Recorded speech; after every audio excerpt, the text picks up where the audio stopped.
আমি বাংলাদেশ নিয়ে কোনো কথা বলতে পারি না, কারণ ওটা একটা আলাদা দেশ। যা বলার ইন্ডিয়া গভর্নমেন্ট বলবে, আমি বলতে পারি না।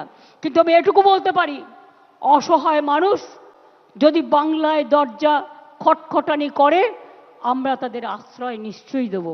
তার কারণ এটা ইউনাইটেড নেশনসের একটা রেজুলেশন আছে, কেউ যদি রিফিউজি হয়ে যায় তাকে পার্শ্ববর্তী এলাকা তাকে সম্মান জানাবে।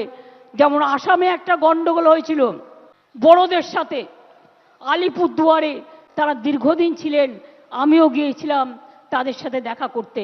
কিন্তু আপনাদের কাছে আমার আবেদন থাকবে, বাংলাদেশ নিয়ে আমরা যেন কোনো প্ররোচনাতে না যাই, আমরা যেন কোনো উত্তেজনাতে না যাই। আমাদের সহমর্মিতা, আমাদের দুঃখ, সে যারই রক্ত ঝরুক তাদের জন্য আছে। আমরা দুঃখী, আমরাও খবর রাখছি। ভয় পাওয়ার জায়গা নেই।